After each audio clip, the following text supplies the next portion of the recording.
McClatchy has a really incredible story about a former top Trump official and how he broke the law. So Michael Flynn stopped a military plan that Turkey opposed after being paid by Turkey.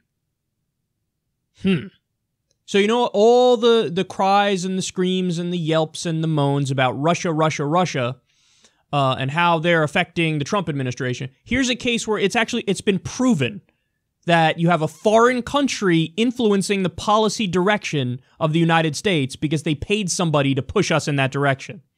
So perhaps the Russia scandal is a Turkey scandal. So let's talk about this, and then also we do have a little nugget about Russia in here as well that's pretty interesting. They say one of the Trump administration's first decisions about the fight against the Islamic State was made by Michael Flynn weeks before he was fired, and it conformed to the wishes of Turkey, whose interests, unbeknownst to anyone in Washington, he'd been paid more than $500,000 to represent. The decision came 10 days before Donald Trump had been sworn in as president in a conversation with President Barack Obama's national security advisor, Susan Rice, who had explained the Pentagon's plan to retake the Islamic State's de facto capital of Raqqa with Syrian Kurdish forces, whom the Pentagon considered the U.S.'s most effective military partners. Obama's national security team had decided to ask for Trump's sign-off, since the plan would all but certainly be executed after Trump had become president.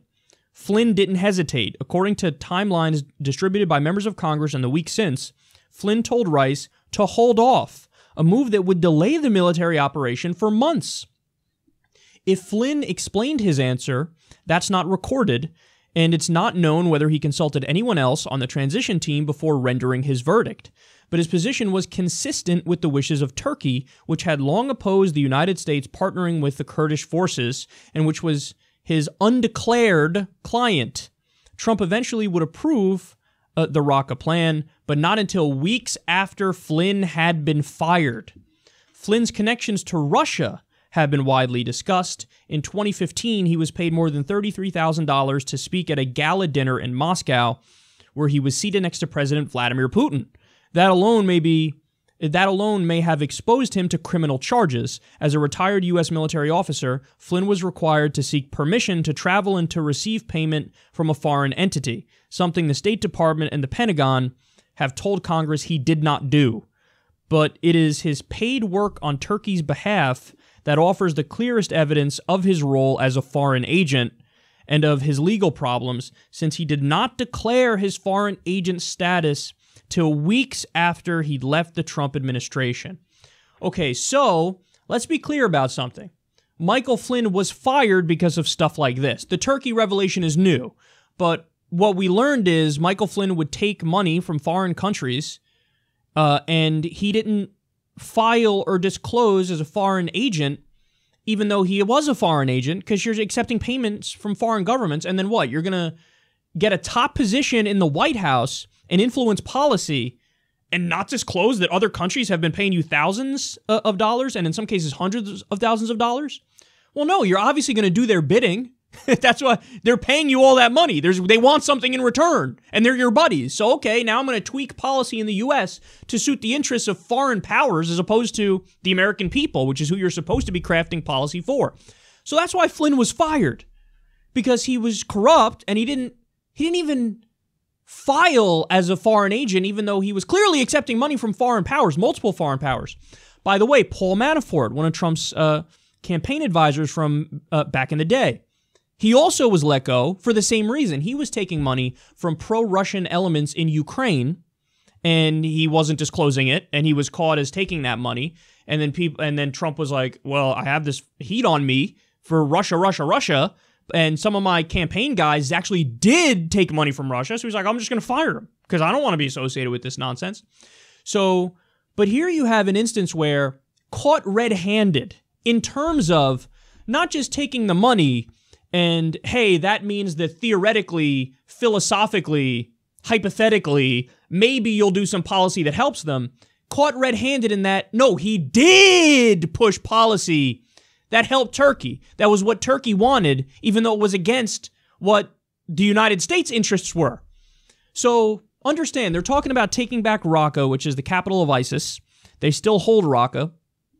And, you know, you're thinking, well, how do you do that? We don't want to do a ground invasion. We don't want to send American troops. Of course not. I certainly don't want to do that. Well, who the hell are we going to back? We can't, you know, it's hard to trust forces backed by Saudi and Qatar, because often they're Islamists or jihadists. So one of the most reliable partners in the region has been the Kurds.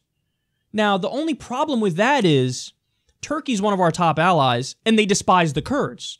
So they think, well, when the U.S. arms and backs the Kurds, eventually the Kurds are going to turn those weapons on us in Turkey, because, you know, Turkey's been oppressing the Kurds forever, and they want a free and independent Kurdistan. And so they're like, no, you shall not give any help to the Kurds, even though the Kurds are the best force to counter ISIS, other than, of course, the Syrian government.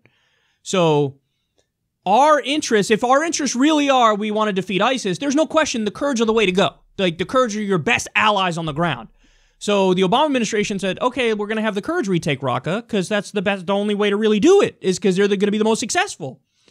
And Flynn steps in and goes, no, I don't want the Kurds to do it.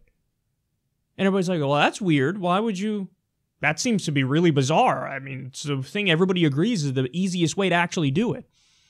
And he doesn't disclose, by the way, I got paid $500,000 from the Turkish government, so that's exactly why I'm taking this position. But anyway, yeah, the Kurds shouldn't do it because of reasons and stuff and things.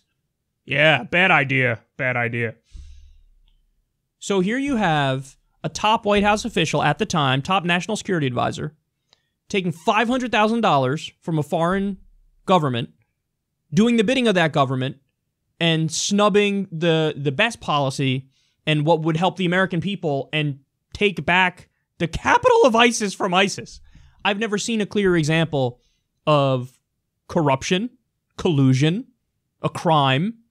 So, yes, the investigation against Michael Flynn that James Comey was doing, real as a heart attack.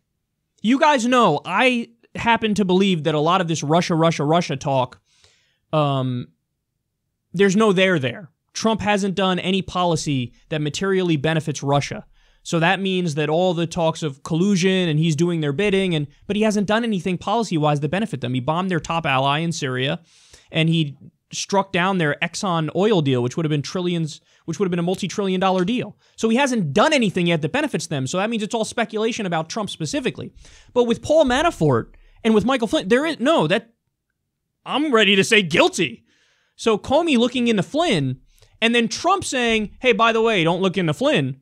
Clear obstruction of justice, not even close. Wait, I mean, it's the textbook definition of obstruction of justice. So you fire the guy who's investigating your friend who was your former campaign official, who apparently it's been proven he's taken money from foreign powers and he did their bidding. Yes, that is corruption, that is collusion, that is criminal, that's not okay, and Trump fired Comey as a result of that. So, yeah, here you have a real scandal. And again, so I want to caution the Democrats about something. Because all they want to do is say Russia. But again, like I just explained to you, there's no there in terms of what did they get in return. There's been no policy that materially benefits Russia that's been implemented since Trump has become president. That's just a fact. So why isn't your Russia scandal should be a Turkey scandal? Because here it is. Not only that, Erdogan, the president of Turkey, who's now like emperor, let's be real, he was just at the White House. And there's video now of when he's walking out, he sends his goons, his thug bodyguards, to beat up peaceful protesters. And what, Trump's going to let them get away with that too? Imagine if Vladimir Putin visited the White House and on the way out he said, go beat up peaceful protester. And then his bodyguards did it. Say, what the... This White House is the puppet of that administration. Puppet of Vladimir Putin. No, now we know he's a puppet of Erdogan. He let Erdogan's bodyguards beat up people. No charges, no nothing. Let him get away with it, no problem. Break our laws, whatever, we don't care. And then you have top campaign officials taking $500,000 from them, doing their bidding, policy-wise. Now, Trump actually... After he fired Flynn, weeks later, he's like, yeah, let's do that policy because it's the most reasonable policy. So that's to his credit. But my point is, there are scandals that are more clear scandals with corruption and collusion and, connections that shouldn't be there. For example, Trump registered 8 new businesses in Saudi Arabia during the campaign as he was campaigning, registered 8 new businesses in Saudi Arabia. Guess what? Just announced the other day, there's going to be a $100 billion weapons deal that we're doing with Saudi Arabia. So he registers 8 new businesses there. Even though they're slaughtering women and children and civilians in Yemen and blockading the country and starving at least 14 million people, that's literal, he says, I'm going to look the other way. I don't care that you're killing innocent people. I don't care that you're arming jihadists in Syria. I don't care that you treat women as second-class citizens or say all atheists are terrorists or behead people in the public square for witchcraft. I don't care about any of that. I have a personal business tie with you. I have 8 new businesses I just registered there. And we're going to give you more weapons and more money. So there you go. Your Russia scandal is really a Saudi Arabia scandal. He has personal business ties, and he does the bidding of their government, even though that's not the right policy for the American people or the world or all the innocent victims Saudi Arabia is creating. So, and by the way, also there's 15 other countries that Trump outsources his jobs to. So there's your personal business ties and making decisions. He's not going to make decisions that hurt those countries because he cares about his businesses and his ties there. So your Russia scandal is really a Turkey scandal, a Saudi Arabia scandal. The list goes on and on of all the South Korea, all the different countries he would bias policy in favor of because he's got personal ties he's worried about. And yes, I do think Trump violated the emoluments clause of the Constitution. So I think there was grounds for impeachment from day one. Not saying you should do that because then you get Pence, and Pence is arguably worse. But I'm just saying the grounds were always there. He's over $1 billion in debt, mostly held on Wall Street. There are your scandals. Here's your scandal. So, wow. That is wild, man.